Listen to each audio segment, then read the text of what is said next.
Hey guys, in today's video I am going to show you how to grow and take care for the hydrangea plant. As you can see, this is one sapling and I am going to repot it today, and please also make sure to watch the full video because at the end of the video you are going to see lots of blooms. Hydrangea is one of the most popular flowering plants that you can grow in the summer season, and if you haven't grown yet, please do because they are just gorgeous.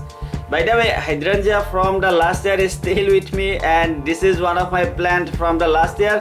The last year it did quite well, and hopefully it's going to bloom well in this season as well. I am going to use a 6 inches of plastic pot, but for a bushier or even a healthier plant I would recommend you to use at least 10 inches or 12 inches of pot.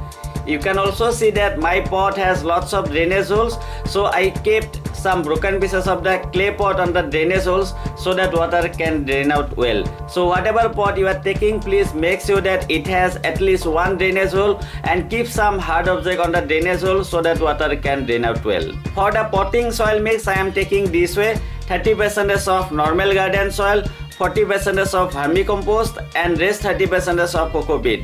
Instead of coco peat you can use sand, and instead of vermicompost you can also use the compost cow dung powder or even homemade compost. Please note that I am also adding bit amount of perlite in the potting soil mix. You can say that it's near about 10%, but if you don't have perlite you can just ignore it.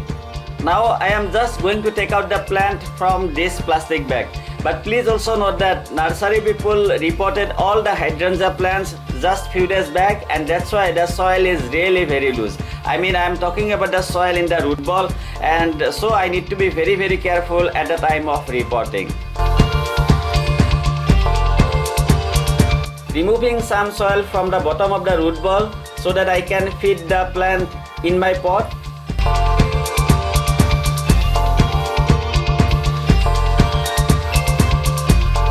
Like I said, you can already see that the soil is really very loose. I mean the soil in the root ball.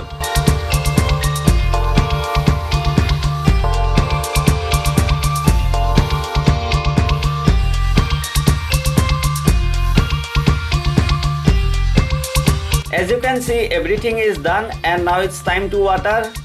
Next, I am going to keep the pot in a place where it will be getting direct sunlight at least for 3 to 4 hours. Now please keep watching, and I am going to update the video very soon.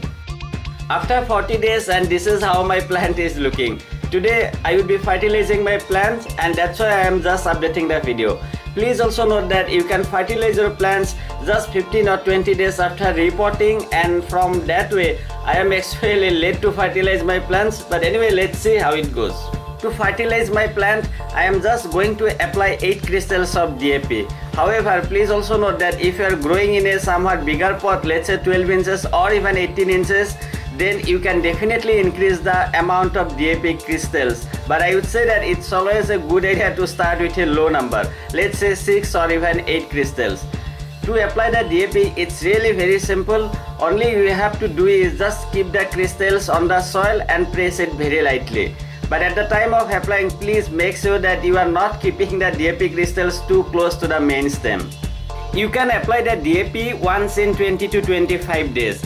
And in case you don't want to apply any kind of chemical fertilizers at all, that time you can apply near about 50 to 70 grams of either vermicompost or compost cow dung powder once in 25 to 30 days. If possible, please also add 2 teaspoons, that would be 10 grams of bone meal to the vermicompost.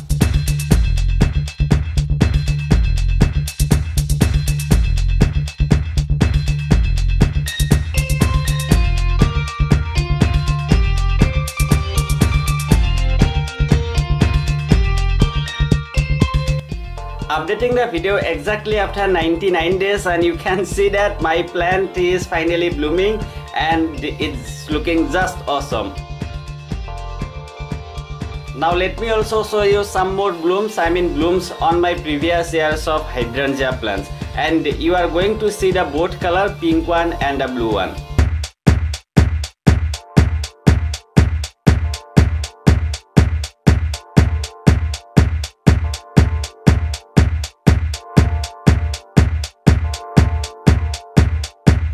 As a care, you need to do only 3 things properly. So the first important thing is sunlight. hydrangea don't need lots of direct sunlight, and please save your plants from the midday heat or even the afternoon sunlight. Morning sunlight would be just fine, and just like I already said you that my plants were getting only the 3 to 4 hours of direct sunlight, and you can see that they are blooming nicely. So please save them from the midday heat, and if they are getting too much of direct sunlight, you can see the wilted blooms on your plants or even the wilted leaves. The second important thing is proper watering. I would say that hydrangea needs lots of water, so please keep the soil consistently moist. In my case, I need to water them regularly, and if I don't give them water only for a single day, I can see the wilted leaves or even the wilted blooms. And that's why I am saying that please save your plants from the midday heat. I am sorry for repeating the same sentences again, but it's really very important, and please water your plants carefully. The third important thing is fertilizing. I have already shared what I did for my plants, and you can do the same thing.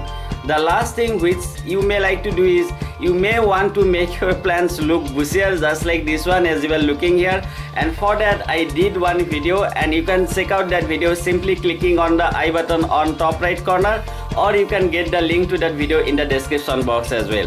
By the way, it's really very simple. You have to do the pruning, but please be very careful, because if you do the pruning at wrong time, you may not get the blooms for that season. So please be careful, and I would recommend you to watch that video. So guys, this is all about how to grow and take care for the hydrangea plants, and I really hope that I have covered everything. But still, if you have any questions or any issues, simply write down below and I would get back to you as soon as possible. And if you found this video useful, please don't forget to like it, share it, and subscribe to my channel if you haven't, and many thanks for doing that. Thank you once again for your time to watch the video. Have a great day and enjoy.